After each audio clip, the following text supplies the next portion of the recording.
గౌరవ ముఖ్యమంత్రి వర్యులు అనుముల రేవంత్ రెడ్డి గారు, గౌరవ శాసనసభ స్పీకర్ గడ్డం ప్రసాద్ గారు, గౌరవ కౌన్సిల్ చైర్మన్ సుఖేందర్ రెడ్డి గారు, గౌరవ మంత్రివర్యులు సోదరులు కోమటిరెడ్డి వెంకటరెడ్డి గారు, గౌరవ రాష్ట్ర కాంగ్రెస్ రథసారథి శాసన మండలి సభ్యులు మహేష్ కుమార్ గౌడ్ గారు, గౌరవ రెవెన్యూ మంత్రివర్యులు పొంగులేటి శ్రీనివాసరెడ్డి గారు, గౌరవ మంత్రివర్యులు శ్రీధర్ బాబు గారు, గౌరవ కోదాడ శాసనసభ్యురాలు పద్మావతి గారు,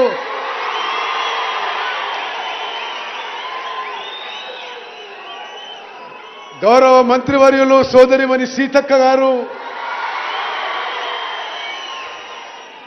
మన ప్రియతమ పార్లమెంట్ సభ్యులు రఘువీరారెడ్డి గారు,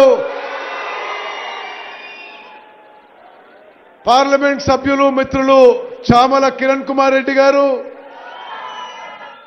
మన పక్కన ఎమ్మెల్యే మిర్యాలగూడ ఎమ్మెల్యే బత్తుల లక్ష్మారెడ్డి గారు, తుంగతుర్తి ఎమ్మెల్యే ప్రియ మిత్రుడు మందుల శామ్యూల్ గారు, ప్రియ మిత్రుడు నకరికల్ ఎమ్మెల్యే వేముల వీరేశం గారు, ఆలేరు ఎమ్మెల్యే ప్రియ మిత్రుడు బీర్ల ఐలయ్య గారు, రాష్ట్ర టూరిజం కార్పొరేషన్ చైర్మన్ మిత్రులు పటేల్ రమేష్ రెడ్డి గారు, పార్లమెంట్ సభ్యులు మిత్రులు డాక్టర్ మల్లు రవి గారు, ప్రభుత్వ సలహాదారు డాక్టర్ వేణుగోపాల్ గారు, శాసన మండలి సభ్యులు అద్దంకి దయాకర్ గారు, గౌరవ ప్రధాన కార్యదర్శి చీఫ్ సెక్రటరీ శాంతి కుమారి గారు, గౌరవ పార్లమెంట్ సభ్యులు ప్రియ మిత్రులు బలరాం నాయక్ గారు, మరి వేదికను అలంకరించిన మిత్రులందరికీ, గవర్నమెంట్ సలహాదారు వేం నరేందర్ రెడ్డి గారు, ప్రియ మిత్రులు దేవరకొండ ఎమ్మెల్యే బాలు నాయక్ గారు, భువనగిరి ఎమ్మెల్యే అనిల్ గారు, రాజ్యసభ సభ్యుడు ప్రియ మిత్రుడు అనిల్ యాదవ్ గారు, శాసన సభ్యులు శ్రీహరి ముదిరాజ్ గారు, శాసన మండలి సభ్యులు ఆమిర్ అలీ ఖాన్ గారు, వేదిక మీద ఉన్న ప్రజాప్రతినిధులు సివిల్ సప్లైస్ కమిషనర్ చౌహాన్ గారు, సివిల్ సప్లైస్ అధికారులు, వేదిక మీద ఉన్న అందరికీ, నాకు ప్రాణ సమానమైన హుజూర్ నగర్ కోదాడ్ కార్యకర్తలందరికీ, నా అక్కలు చెల్లెళ్ళు అన్నలు తమ్ముళ్ళు, ముందుగా గౌరవ ముఖ్యమంత్రి రేవంత్ రెడ్డి గారికి స్వాగతం పలకడానికి అందరూ నిలబడి చప్పట్లు కొట్టాలని చెప్పి కోరుకుంటున్నా.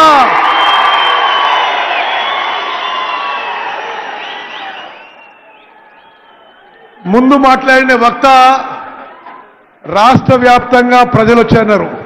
లేదండి, కేవలం హుజూర్ నగర్ కోదాడ్ నియోజకవర్గం నుంచే ఈ అశేష జనం రావడం జరిగింది. ఈ దేశ చరిత్రలో మొన్న పార్లమెంట్ ఎలక్షన్స్ లో హుజూర్ నగర్ కోదాడ్ నియోజకవర్గాల్లో 1,00,000 మెజారిటీ దాటించిన వీర కాంగ్రెస్ సైనికులు మీరు. భారతదేశ చరిత్రలో ఒక నియోజకవర్గంలో 1,00,000 మెజారిటీ దాటించిన ఘనత మీకు దక్కిందని మనం చేస్తున్నా. ఈ ప్రాంతంలో కాంగ్రెస్ పార్టీ బలంగా ఉందంటే మీ రక్తం, మీ చెమట, మీ త్యాగం ఏనాడు మర్చిపోము మేము ఎవరమని చెప్పి మనం చేస్తున్నా. అక్కలు చెల్లెళ్ళు అన్నలు తమ్ముళ్ళు ఈ పథకం ప్రారంభించినప్పుడు నేను గౌరవ ముఖ్యమంత్రి రేవంత్ రెడ్డి గారిని కోరినా ఇదొక అద్భుత పథకం. సమాజంలో అణగారిన వర్గాలకు, బలహీన వర్గాలకు, దళితులకి, గిరిజనులకి, మైనారిటీస్కి, బీసీలకి, రైతు కూలీలకి కడుపు నిండా ఆహారం పెట్టే పథకం. నేను సాధారణంగా నా నియోజకవర్గంలో ఏ మీటింగ్ పెట్టను, కానీ ఈ అద్భుతమైన పథకం మొత్తం భారతదేశం చూసే విధంగా మన నియోజకవర్గంలో ఈ యొక్క కార్యక్రమం ఏర్పాటు చేయడం జరిగింది. మీ అందరికీ ఈ పథకం గురించి ఒక 2 నిమిషాలు నేను తెలియజేస్తాను. స్వతంత్ర భారతదేశంలో ఏ రాష్ట్రంలో కూడా ఈ విధంగా మంచి క్వాలిటీ సన్న బియ్యం 80 నుంచి 85%కి ఉచితంగా వచ్చే పథకం ఏ రాష్ట్రంలో కూడా అమలు కాలేదనే విషయం కూడా నేను మనం చేస్తున్నా. మీ అందరికీ తెలుసు, ఇప్పుడు రేషన్ బియ్యం దొడ్డు రకం, ఇంగ్లీష్లో కోర్స్ గ్రెయిన్స్ అంటారు. దురదృష్టవశాత్తు ఇప్పుడున్న 90 లక్షల రేషన్ కార్డులలో 2,81,00,000 లబ్ధిదారులు అందరికీ 6 కిలోల బియ్యం ఇస్తున్నా బియ్యం సరిగ్గా ఉపయోగం రావడం లేదు.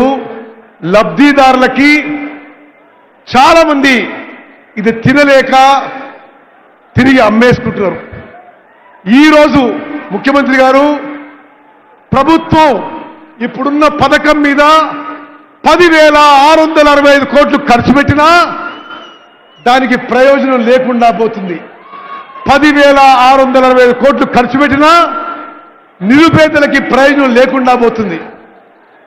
ఇప్పుడు సివిల్ సప్లై శాఖ కిలో బియ్యం 40 రూపాయలకి కిలో బియ్యం కొనుగోలు చేసి మీకు ఇచ్చినా ఎక్కువ మంది తినడం లేదు. అది 5 రూపాయలకో 10 రూపాయలకో అమ్ముకోవడం, మళ్ళీ రీసైకిల్ కావడం, పోల్ట్రీ ఫార్మ్లకు అమ్మడం, బీర్ కంపెనీ తీసుకుపోవడం, ఇది మనం చూస్తున్న తతంగం. ఇది ఎన్నో సంవత్సరాల నుంచి జరుగుతున్న విషయం. నేను గత పార్లమెంట్ సభ్యునిగా పార్లమెంట్లో food and public distribution system consultative committee మెంబర్గా అనేక మార్లు పార్లమెంట్ బయట ఈ విధంగా ప్రజాధనం దుర్వినియోగం అవుతుంది, నిరుపేదలకి ప్రయోజనం చెందడం లేదనే విషయం స్పష్టంగా చెప్పడం జరిగింది. కానీ గత ప్రభుత్వాలు ఎవరు మార్పు చేయడానికి ప్రయత్నం చేయలే.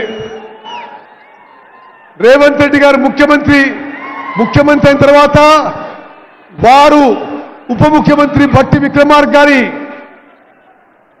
చొరవతో, గైడెన్స్తో తెలంగాణ రాష్ట్రంలో ఇప్పుడు ఇస్తున్న దొడ్డు రకం బియ్యం మానేసి ఈ రోజు నుంచి ఈ సభ నుంచి యావత్ తెలంగాణలో 80 నుంచి 84% జనాభాకి సన్న బియ్యం ఇవ్వబోతుందని చెప్పి నేను మనం చేస్తున్నాను.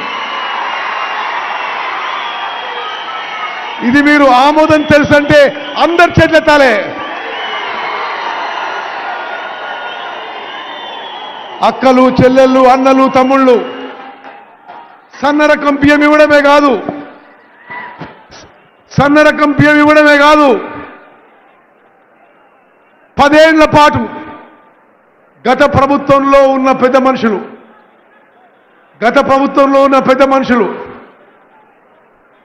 రేషన్ కార్డులు కూడా నామమాత్రంగా ఇవ్వడం జరిగింది. ఎక్కడో అక్కడ ఉప ఎన్నిక జరిగితే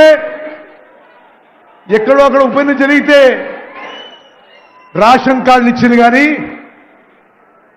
అర్హత ఉండే వాళ్ళందరికీ రేషన్ కార్డు ఇవ్వలేదని చెప్పి నేను మనం చేస్తున్నాను. మన కాంగ్రెస్ ప్రభుత్వం వచ్చిన తర్వాత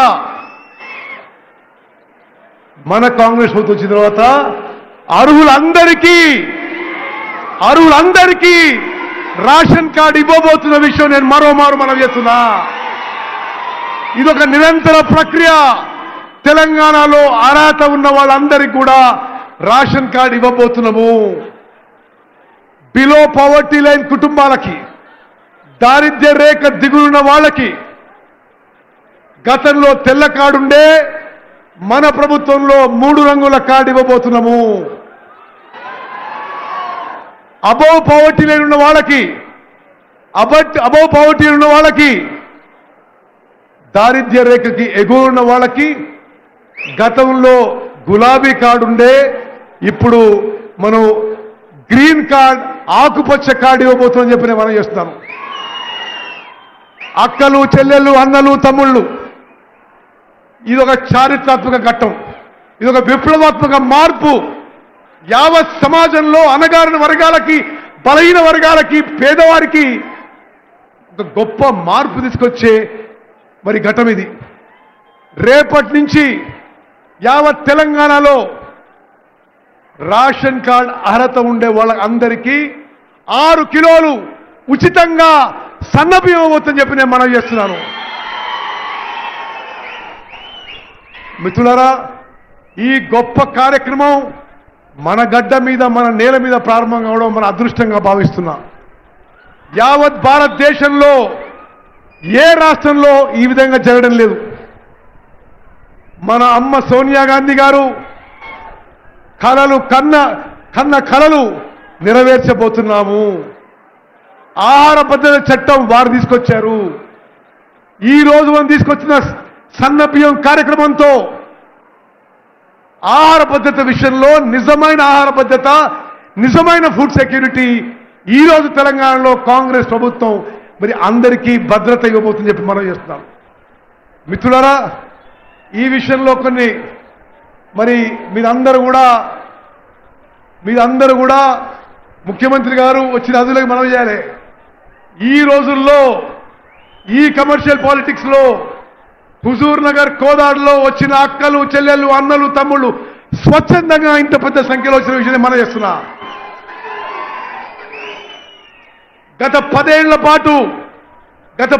పాటు గత ప్రభుత్వంలో మిమ్మల్ని ఏ విధంగా హింసించిండ్రు, ఏ విధంగా చిత్రవద చేసిండ్రు, ఏ విధంగా పోలీస్ కేసులు పెట్టిండ్రు, ఏ విధంగా జైలు పంపించిండ్రు అన్నీ గమనించినాం. ఇప్పుడు మిత్తితో సహా రీతిరేషన్ చేస్తున్నా. కమ్మారంలో జరిగిన సంఘటన మర్చిపోలే, పీకానాయక్ తండ్రిలో జరిగిన సంఘటన మర్చిపోలే. ఎక్కడ ఏ కార్యకర్తకు అన్యాయం జరిగినా ప్రతీకారం తీసుకుంటామని చెప్పి సభాముఖంగా మనం చేస్తున్నా. మిత్రులారా, మీ అందరి తరఫున నేను సవినయంగా మన గౌరవ ముఖ్యమంత్రి గారిని 1-2 విషయాలు కోరుతున్నా. ముఖ్యమంత్రి గారు, ఇప్పుడు తెలంగాణలో అన్ని ఉమ్మడి జిల్లాల్లో అగ్రికల్చర్ కాలేజ్ ఉంది. మీరు దయచేసి హుజూర్ నగర్ నియోజకవర్గానికి ఒక అగ్రికల్చర్ కాలేజ్ మంజూరు చేయాలని చెప్పి మీకు మనవి చేస్తున్నా. అదేవిధంగా సూర్యాపేట జిల్లాకి ఒక జవహర్ నవోదయ విద్యాలయ మంజూరైంది. కోదాడులో మరి మేము స్థలం చూసినాం. మరి కోదాడు నియోజకవర్గానికి జవహర్ నవోదయ విద్యాలయం మంజూరు చేయాలని చెప్పి మిమ్మల్ని సవినయంగా విజ్ఞప్తి చేస్తున్నా. అక్కలు, చెల్లెళ్ళు, అన్నలు, తమ్ముళ్ళు, మీరు చాలా దూరం నుంచి వచ్చారు. మిమ్మల్ని ఎక్కువ సమయం నేను మీ ఓపిక పరీక్ష చేయించుకోలేదు. మీ అందరికీ నేను, పద్మావతి గారు ఈ జీవితకాలం రుణపడుతాము.